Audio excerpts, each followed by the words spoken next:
Welcome to the history of witchcraft. Episode 2. A Century of Fire.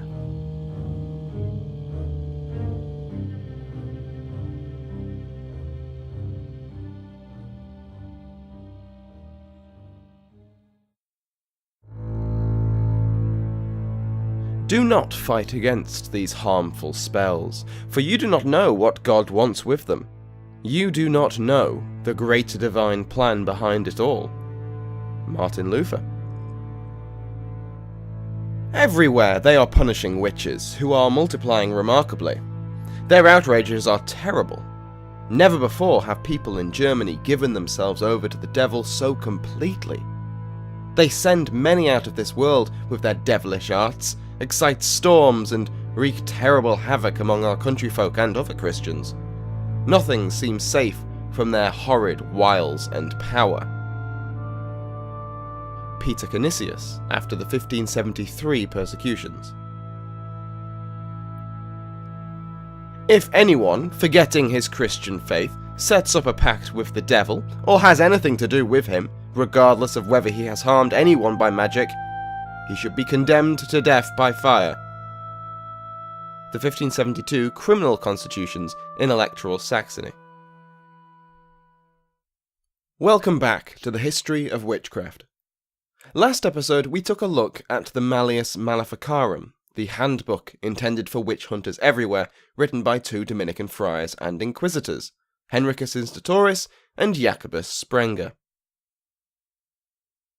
It is perhaps the most well-known treatise on the topic, infamous both for its unprecedented focus on female sexuality, as well as the exhaustive descriptions of every possible situation one could face in the prosecution of witchcraft. At the time of its publication, late in the 15th century, the Malleus was unique in its combination of legalistic descriptions, as well as the authority it claimed to hold on the topic. Similarly, the inquisitorial experience of its primary author, Henricus Instatoris, is noteworthy for both its focus on the witchcraft menace, as well as the number of witches he would claim to have personally burned. But the 30 to 40 years of his career that he dedicated to witchcraft, as well as the 200 witches he claimed to have prosecuted, pale in comparison to the events of 1560 to 1660. Coinciding with the greatest religious turmoil Christendom had seen for 500 years, witch trials erupted across the continent, unprecedented in both prevalence and severity. Even by the most conservative estimates, the number of executions was in the tens of thousands. That is without considering the life terms of imprisonment that followed those convicted but spared the stake, the survivors' physical injuries sustained from torture, as well as the financial and emotional toll that these trials imposed on the accused and their loved ones. This was the Century of Fire, a name that I fully admit is a tad pretentious, but I think it has a nice ring to it. It is during these years that I plan to focus the history of witchcraft on, with some asides here and there. While it would be relatively simple to just recite a load of numbers and names of places to you, it would also be incredibly dull. Instead, we will approach this topic through focusing on certain periods and places, in order to try and cover the history of witchcraft as well as possible. Today's episode will serve as an introduction to the period and the context of the early modern witch panics. We will also look at the historiography of the topic and how it has been presented by authors writing in the heyday of the trials right through to the modern day. It would be an understatement to say that the combined books and theories on this topic would fill several large bookshelves, and so I'm going to both deliberately and unintentionally miss out quite a few of the more varied texts and arguments. Finally, for this episode we will look at some of the more convincing arguments over the causes of the witch trials, why they happened where they did, why they happened when they did, and why they involved so many people. If I was to ask someone on the street what they believed was the key event of 16th century Europe, they would probably look at me funny and walk away pretty quickly. But if I was to ask someone who enjoys listening to history podcasts, say, you, yes, you handsome and intelligent individual, you would most likely point to the European Reformation. While I'm sure there is a debate to be had over whether the Reformation is the key event of the period, it is certainly up there. Generally considered to begin with the publication of Martin Luther's 95 Theses in 1517, and ending with the Peace of Westphalia in 1648, the Reformation led to a split in Christendom not seen since the Great Schism between the Eastern and Western churches in 1054. And while that schism was relatively bloodless, this one was certainly not. Religious conflict was a contributing, if not central, cause of several bloody wars, not least the 80 Years' War, the 30 Years' War, and the Wars of the Three Kingdoms. Now, I'm not going to go into great detail on this, I simply can't do it justice in this show without going massively off topic, but what is important for us to know is the Reformation and the wars of religion that stemmed from it led to disease, famine, political and religious instability, and the overturning of the way of life for millions of people. All lovely things. By the time the dust settled in 1648, Europe had been roughly split in half. Generally speaking, those states on the Mediterranean remained Roman Catholic, and those on the North Sea now followed Lutheran and Reformed practices. There are some notable exceptions, such as Ireland, which remained largely Catholic, but by and large the division was geographical. Not so much in the Holy Roman Empire, however, which was the home of Martin Luther himself, and was the battleground for much of the wars of religion, and by that I mean both militarily and theologically. It is no coincidence that the bulk of witch trials were conducted in this maelstrom of conflict, but as we shall see later, it would be incorrect to lay the blame for the witch crazes wholly at the feet of the Reformation. I'll also be using the terms Catholic and Protestant rather generally throughout this podcast, only rarely specifying if the people or regions we're looking at are Calvinist, Lutheran, Roman Catholic, Reformed, or somewhere in between. Academic study of witchcraft has been conducted since the trials themselves, and the debate over their causes and consequences has continued ever since. As to be expected from those writing during the wars of religion, contemporary scholarly discussions about the existence and origins of witchcraft trials are rather heated, and varied greatly depending on which side the writer aligned with. Now, this was not simply the case of one denomination blaming the other, although this was certainly common. To some Catholic scholars, magic and sorcery was the expected progression of heresy, and these darn Protestants, what with their 95 Theses and such, were the most heretical of heretics. Obviously, since they were challenging the primacy of the Pope, they were doing the devil's work, and were willingly or otherwise allowing witchcraft to take root. Naturally, Protestants did not see things the same way. For them, Catholicism was riddled with magic already, what with their superstitions and unbiblical rituals, and that with the imminent arrival of the Last Judgment, Christian societies needed to purge themselves of this sorcery, whether committed by priests or by witches. However, it is important to note that the existence of witchcraft was disputed by some authors even during the height of the trials. It is simply incorrect to believe that everyone of influence was in favour of hunting witches. This refutation and support of witchcraft trials crossed religious lines and included high-profile contemporaries. Martin del Rio, Martin Luther, Erastus, and Joseph Glanville are among the most famous defenders of the belief in witchcraft, while Cornelius Loos, Johann Weyer, Reginald Scott, and Thomasius made a variety of arguments against both the existence and the danger posed by supposed witches. Some of those names may mean little to you now, and I know I just did what I promised not to do, having just recited a list of names, but fear not, let's devote some time to those writers that are most relevant to this episode. By far the most famous Reformed advocate for the punishment of witches is Martin Luther himself, and so we shall start with the Reformer. Luther was born in 1483 in the German region of Saxony, the eldest son of Hans and Margaret, his father being a reasonably prosperous mine operator and local councillor. Hans had ambitious plans for his family, particularly his eldest, who he sent to various schools to be educated in law. It should be said that young Martin was not a fan of this education, describing it variously as hell and purgatory, and upon attending the University of Erfurt in 1501, he called it a beer house and a whorehouse, although he still graduated in 1505 with his masters.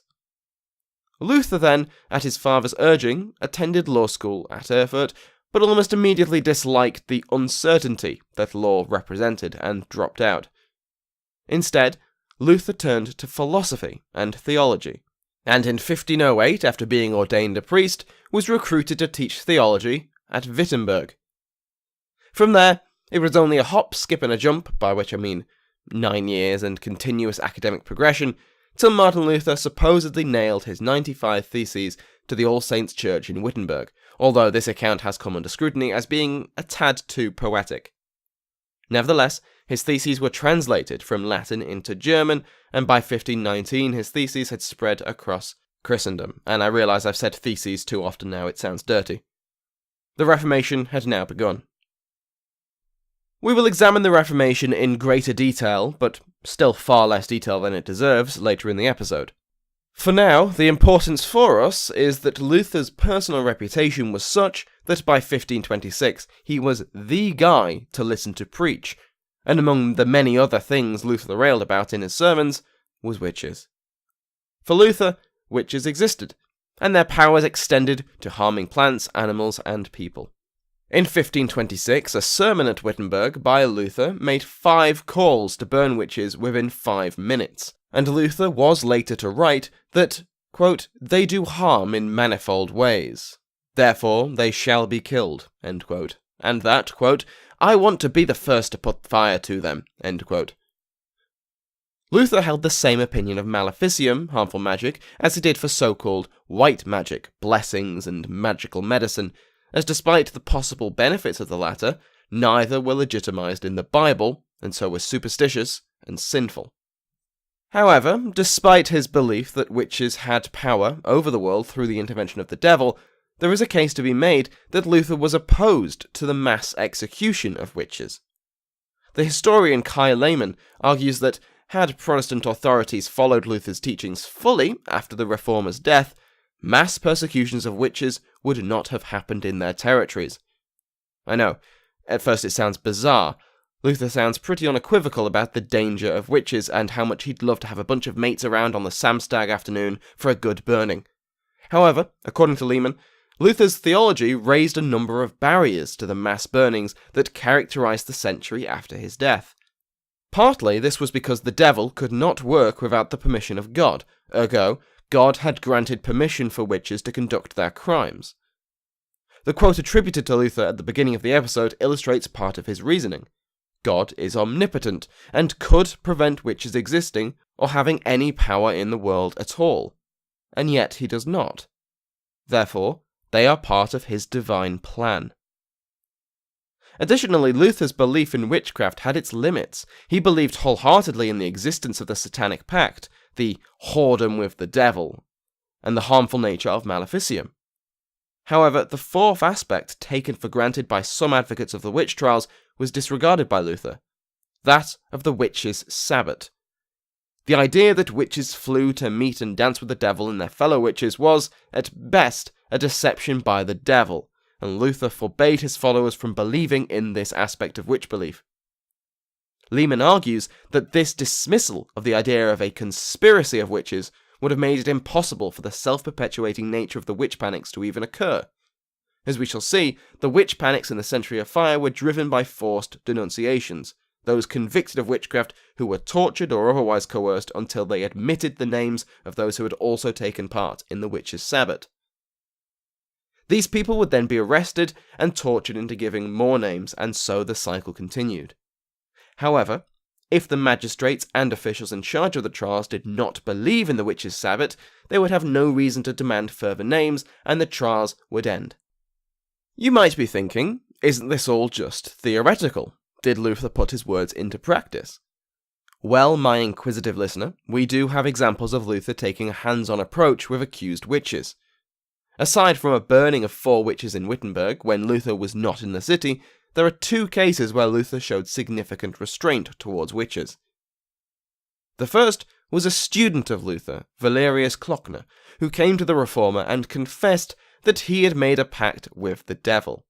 Now, if we were to take the fire and brimstone oratory of Luther at his word, he would have been tying young Valerius to a stake before you could say die heretic.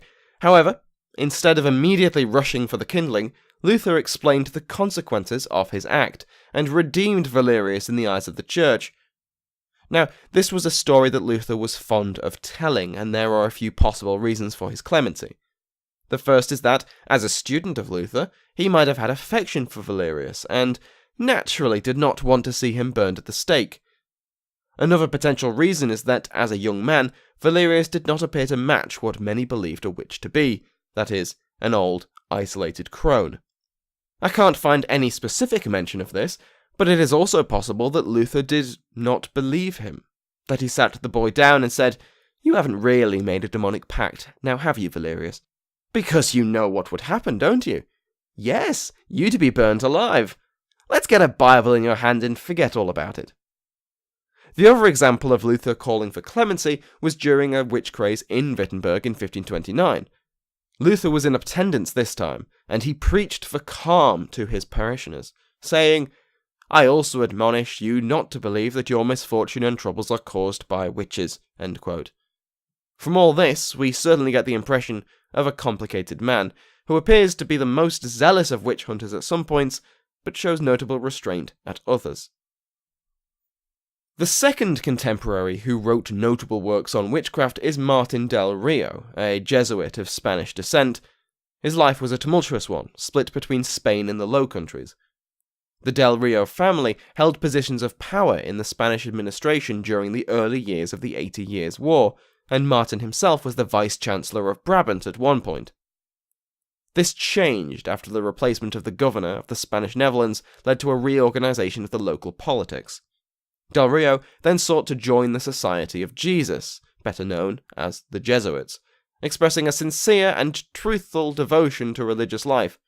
It certainly had nothing to do with him being out of a job, oh no. After joining the Jesuits, Del Rio would travel between Spain and the Low Countries, teaching, preaching, and writing. The publication of particular interest to us is his Disquisitiones Magicae, or the Magical Investigations, published between 1599 and 1600, which claimed in its title page to be aimed at theologians, legal experts, physicians, and scholars. While some historians consider it to merely be a recitation of the Malleus Maleficarum, it was hugely successful as an example of a counter-Reformation witchcraft treatise, and was more or less the last comprehensive text on how to find, try, and convict witches. So far, the contemporaries I have covered seem to fit nicely to the stereotype of this period, that everyone believed in witches, no one doubted their power or their existence, and that they all needed to burn, unless you were a student of Luther, that is. While there were certainly many people who fully agreed with the idea of witch cults, sabbats, broomsticks, and weather magic, this was by no means the only point of view. The official church view had for centuries been that witchcraft was purely a deception and had no earthly power. Even those that believed in the power of magic were not uniformly opposed to it. White magic, as we mentioned earlier, was often used as a form of medicine and protection, while court magicians entertained and advised those in positions of power. Just like the advocates for witch prosecution, we will be devoting special attention to particular opponents of witchcraft when they appear in the narrative, but for now we will look at one man in particular, Johann Weyer. Johann Weyer was a Dutch physician and occultist, born in Brabant in 1515, and was educated by the renowned polymath Heinrich Cornelius Agrippa, himself a published author on the topic of witchcraft and demons. Weyer was employed by various lords and cities as a physician, and it was during this employment that he was consulted on a case of witchcraft in Arnhem in 1548. He would later write the influential treatise On the Illusions of the Demons and on Spells and Poisons, published in 1563. In this text, Weyer laments the treatment of supposed witches, and makes three main assumptions on the topic. The first is that those accused of witchcraft tended to be older women who were sick and senile, and any confession of supernatural crimes are made under the influence of these infirmities, and thus they should not be subject to the death penalty. The second point is that these illnesses are either natural in origin or caused by demons to make their victims believe in their powers. The third mocks the concept of a demonic pact itself. In this way, Via subscribes to the notion that women are naturally more susceptible to mental illness and deception than men, hence the much higher number of cases of female witches than male. However, Via's argument that confessions sprang from delusions is an important one, as it throws into question both the severity of the crimes, since the witches have only been tricked into thinking they have powers, as well as turning the accused from perpetrators to victims. Via also advocated the notion that the devil was more than powerful enough to make his will known on earth, without having to rely on outcasts and the mentally ill to do his bidding. Via also laments the double standard in regards to the higher status magicians of Europe, those who entertained and advised the nobility and magistrates. These included Johannes Trithemius, abbot of Sponheim, and the personal magician of Maximilian I, Holy Roman Emperor. Trithemius had a reputation for illusions and necromancy, and yet served the king of the Romans without any apparent risk to his person or position. Via points to these high-profile magi infames as examples of deliberate and open attempts at sorcery being permitted at the highest ranks of Christendom, and yet senile, powerless old women were being executed in their hundreds for far less. Even at the outset of the Century of Fire, there were contrary voices from every religious confession against the witch panics, and they would eventually win out, but not before thousands were put to death. This sudden and violent escalation from occasional witch hunts involving a dozen or so accused, to the hundreds and thousands of the Century of Fire, has been explained in a number of ways. It is exceedingly rare for any modern historian to attempt to explain the witch panics with a single cause, as there was no single element that was identical across Christendom. The most convincing interpretation of the origins of the witch trials can be found in a combination of causes. One aspect may have a dominant role in a persecution at a particular time and place, but using it as a yardstick for the whole topic is doomed to failure. This is a roundabout way of saying that I found the following three causes to be the most relevant for the majority of witch trials that I've seen, but that they all must be taken together as a combination of contributing factors. First is the Reformation. For a long time, historians lay the blame for the witch panics of the 16th and 17th centuries squarely at the foot of the Reformation, citing its destabilizing effect on society and the tensions brought about by the wars of religion. These are almost certainly contributing factors to the epidemic of witch persecutions. The Reformation caused irreparable damage to the fabric of a united Christian Europe, after all. But its effects on the witch trials was far more indirect than simply Protestantism or Catholicism being particularly zealous in pursuing witches. It was the religious division itself, rather than specific sides of that division, which was the catalyst for the persecutions. The Reformation required political elites across Europe to identify with one side or another, increasing the importance of orthodoxy to their chosen denomination, and subsequently heightening the threat posed by religious dissent. By persecuting the enemy within, namely heretics and witches, local elites could confirm their position as champions of the true religion, whichever true religion they happened to follow. An interesting point proposed by Dr. Darren Aldridge is that discovering a coven of witches within your realm was, in his words, a hellish endorsement of the authority of ruling groups, end quote.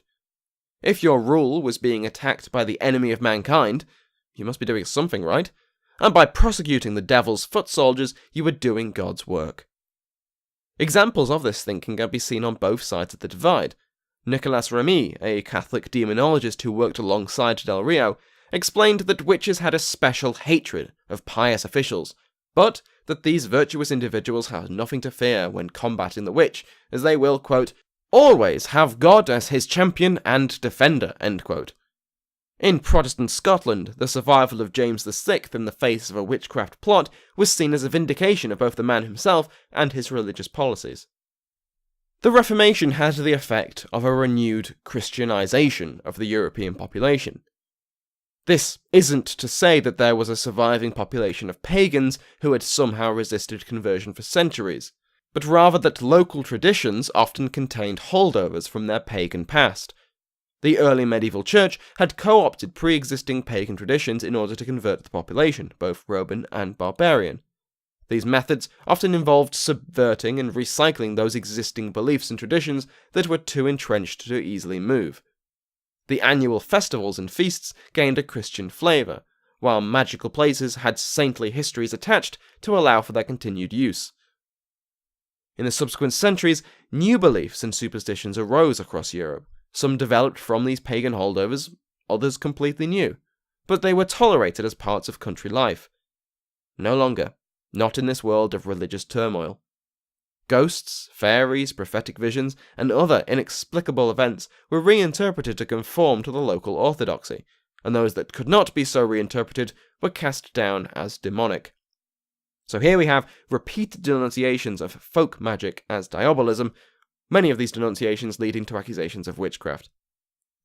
So the Reformation is one factor. Even if it was not the most dominant, the aftershocks of the Reformation continued throughout the Century of Fire and so surely exacerbated the other potential causes of the witch panics. However, one issue with relying on the Reformation to explain the Century of Fire is the tendency to allocate too much influence to the elites, whether they be secular or religious. While there are many examples of top-down persecutions, examples we will be looking at in detail, there are equally many, and sometimes more, cases of bottom-up witch panics, driven by the masses and often against the will of their overlords. Wolfgang Beringer argues that the witch hunts were less authorized actions by the elite, and far more, the elite attempted to catch up with the demands and actions of their people, and in cases where they were too late, legitimizing offense after the fact to pretend they'd never lost control. The argument follows that the worst cases of witch persecutions unfolded in areas where the government was politically weak, and the populations could impose their will upon their masters. It is safe to say that these grassroots movements had little interest in the finer points of inquisitorial or Roman law. That would be why we see comparatively fewer witch hunts somewhere like England, which had a highly centralised legal system, and so many within the kaleidoscope of jurisdictions of the Holy Roman Empire. The idea of a weak establishment going along with the wishes of the mob is, to me at least, a believable idea, but the question then is what drove the people in these regions to such extreme measures. Beringer points to a correlation between the period of the witch trials and the deterioration of the climate, which caused many difficulties for farmers, with multiple years of vineyards and fields being frozen over or being destroyed by hailstorms, leading to starvation of the people who relied on these crops. A popular belief, long dismissed by the larger church as incorrect, was that witches could control the weather, and similarly, accusations of witchcraft often involved the harming of cattle. With these two factors in mind, it is of little surprise that we see spikes in witchcraft accusations in the aftermath of crop failure. Linked to this correlation between agricultural failure and witch persecutions, Beringer makes an interesting case for why the lands of the Holy Roman Empire held much higher numbers of trials with higher numbers of executions than elsewhere in Christendom. Central Europe had a much higher population density in this period than England, Italy or the Netherlands, but lacked cities on the scale of London or Naples. Central Europe was therefore far less urbanised, far more agrarian than the rest of Christendom, leaving it much more vulnerable to the ecological damage of the Little Ice Age, and the agricultural infrastructure within the Holy Roman Empire paled in comparison to its neighbours. Throw in several decades of sectarian war and armies tramping across the land, and you have a region where the slightest failure in crops leads to famine and disease. As if famine was not enough of a trial on its own, the early modern economy was inextricably tied to agriculture, and so on top of the starvation and pestilence, famine led to economic crises. In these financial catastrophes, the wealth of moneylenders, merchants and the nobility often increased, usually at the detriment of the poor by hoarding food and lending money at higher rates, leading to societies where the ruling elite feared the lower classes, while the lower classes glared enviously at those that profited from their suffering. These factors, Beringer says, led to a hardening of legal and social codes as a way for the elites to maintain control over their disgruntled subjects. Entry into the guilds and the moneyed classes was further restricted, and there was a, quote, maniacal proliferation of laws, a trend towards absolutist rule, and a criminal justice system that applied unprecedented brutality against crimes of violence, property damage, and moral infractions, end quote. For Beringer, the witch trials of this period can be linked to this combination of unprecedented climate change, the famines and diseases that followed these disastrous weather patterns, the lower classes' fear of the prevalence of witches, and a common desire to see them punished, and the ruling class's fear of the lower classes and their desire to placate them. Put simply, weather, hunger, and fear. Berenger concludes by stating, "Never before or since have so many people been legally executed in such a grotesque manner as in the years 1560 to 1630." End quote. As an extension of Berenger's argument, the third and final point that I find personally convincing is one based on this evolution of legal and theological thought in this period, which goes conveniently hand in hand with the uncertainty provided by the Reformation and the social pressures exacerbated by the cooling of the climate. The particular focus of this theory are, no surprise, the laws of the Holy Roman Empire. One of the quotes read at the beginning of the episode is from the 1572 Legal Code of Saxony, which was fairly explicit in its condemnation of any type of witchcraft, regardless of whether it was maleficium or not. This contrasts quite notably with the empire-wide law code of the Constitutio Criminalis Carolina, ratified by the Diet in 1532.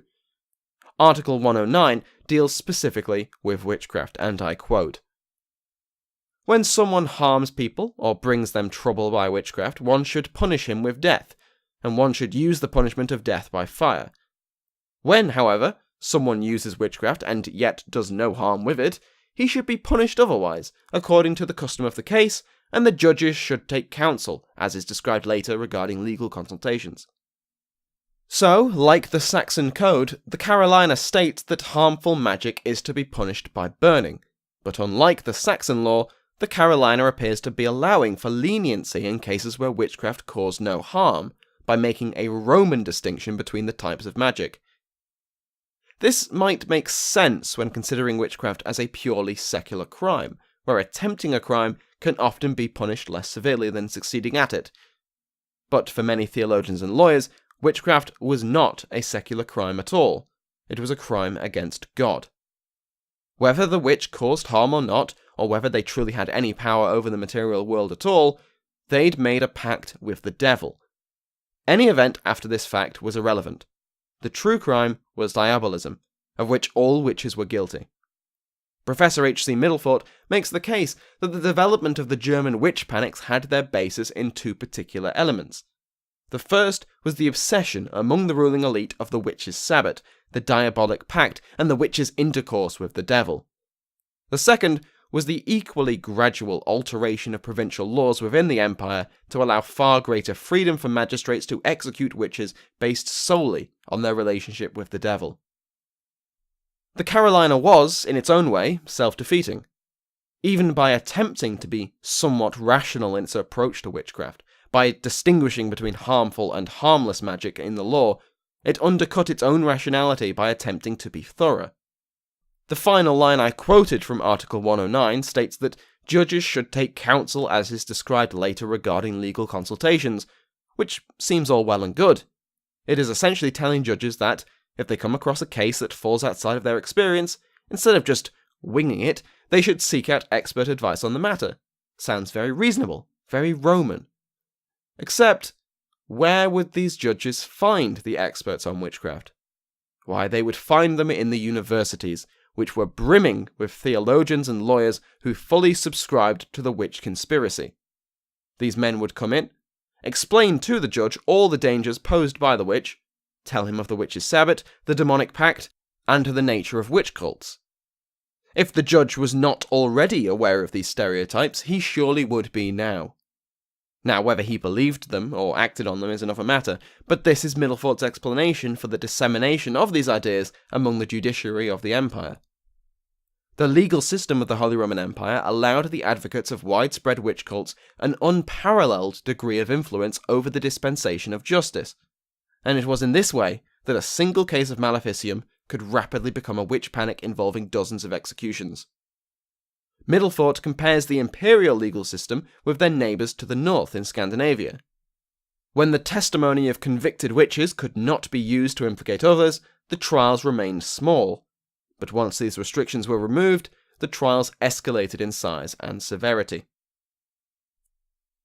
There was a merger of folk beliefs of witchcraft, involving everyday concerns about the danger to crops, cattle, and family members, with the panic-stricken beliefs of the elite, which focused on the more esoteric concerns about the witch's sabbat, satanic pacts, devilish intercourse, and the spiritual conflict between God and Lucifer.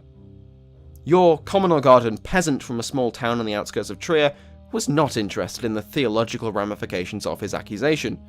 He just knew that he'd had an argument with an old spinster up the hill about the price of eggs, and a day later his cow got sick and his son broke his arm, and it was clearly a spell, and he and a dozen of his mates were going to the city to demand justice. Next thing you know, over 300 women are being burnt at the stake because the Archbishop was convinced that that old spinster was part of a conspiracy against God.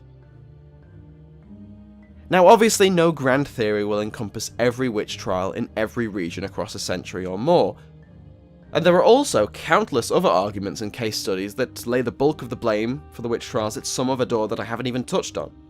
As we specialise and focus on particular cases, we can examine the potential causes in more detail. Thank you for listening to this episode of The History of Witchcraft. If you've enjoyed the episode, please consider leaving me a positive review on iTunes, Stitcher, or whichever podcast app you use. You can visit the website at thehistoryofwitchcraft.co.uk, where you will find my contact details if you have any questions. The show also has a Facebook page and a Twitter feed if you want to keep up to date. The intro and outro music have been provided by Sounds Like an Earful. Thank you again for listening.